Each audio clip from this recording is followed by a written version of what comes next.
Hi, my name is Mark Bernard. I'm a monetary economist. In this video, I wanted to talk about economics. I wanted to talk about monetary economics, but there's too many geopolitical events going on in relation to Ukraine and Russia right now that I think are too critical.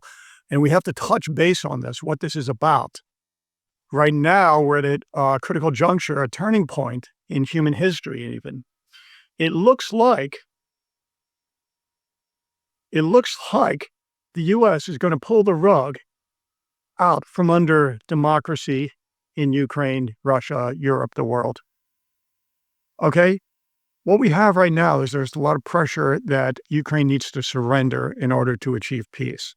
And the surrendering points are simply that, Crimea goes, what's occupied in the eastern areas of Ukraine are pretty much held by Russia ad infinitum. Russia's probably going to force the U.S. to say that no NATO for Ukraine and maybe elections get rid of the president of Ukraine. But the key ingredient here is initially just recognize this Crimea, which was taken by the invaders. That is so unjust and unfair. And, if you think Washington and the man who sits in Washington right now is in any way not allied with Moscow, at least implicitly, if not explicitly, you're gaslighting yourself and you're gaslighting others. I said that 6 months ago.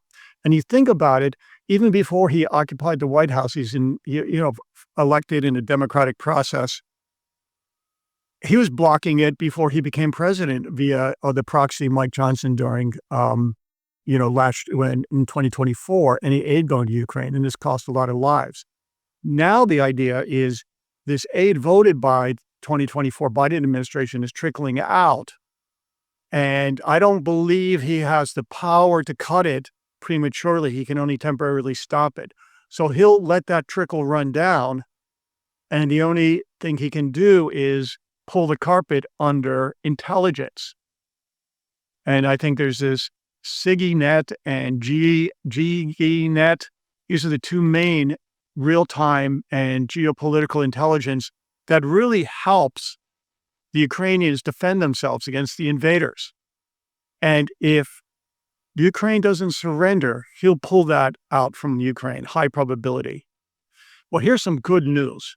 First of all, in Europe, we still support Ukraine, I think, very heavily and 100%.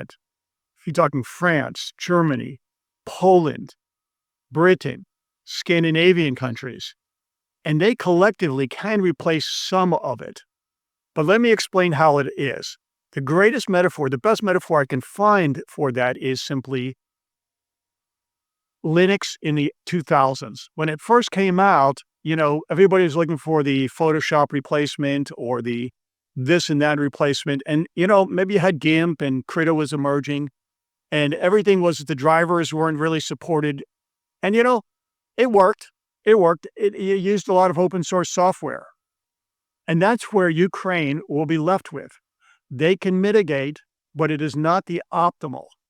But now, in this year, I don't know why anybody would use Mac or Windows OS when Linux is an open source is much more efficient. You can make an argument this way or that, but most of the scientific work, most of the work I do in statistical data and science is done with Linux and open source software.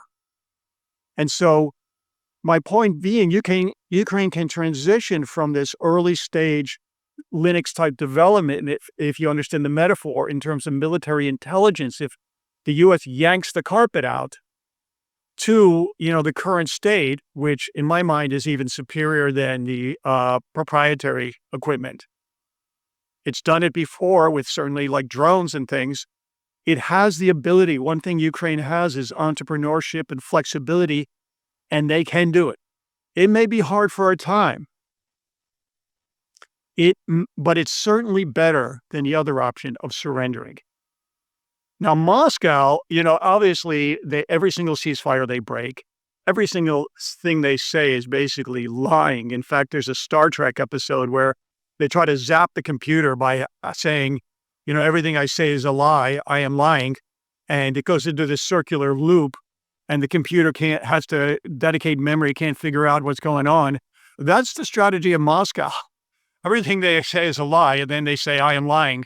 You know, they say they want peace, ceasefire, we're open. They use this language and they, fine tune it with expertise, Lavrov and crew to, get it's like milk and honey coming out of their mouths to Washington's ear.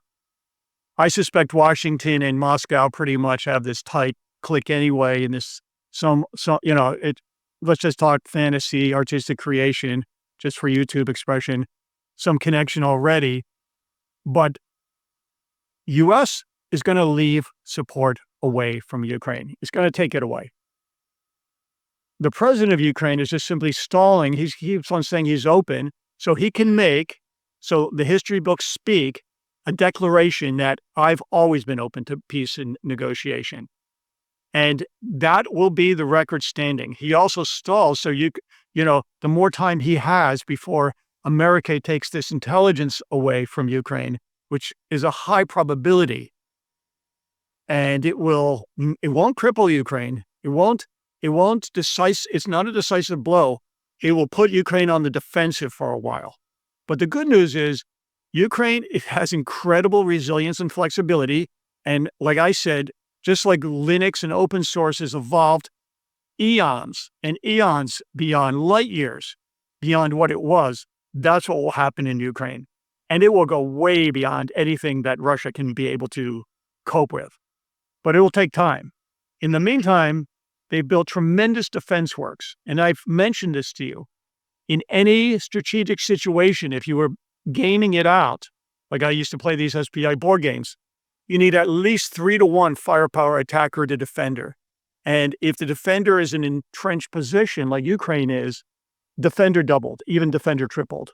And Russia simply doesn't have the numbers to make significant headway.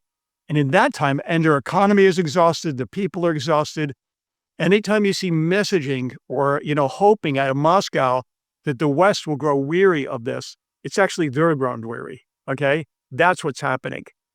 And so Ukraine, even when, I'm almost saying when, the U.S. pulls support, yanks the rug under democracy, transparency, hope, and freedom, and just closes that door, then, Ukraine will sustain itself. Ukraine will.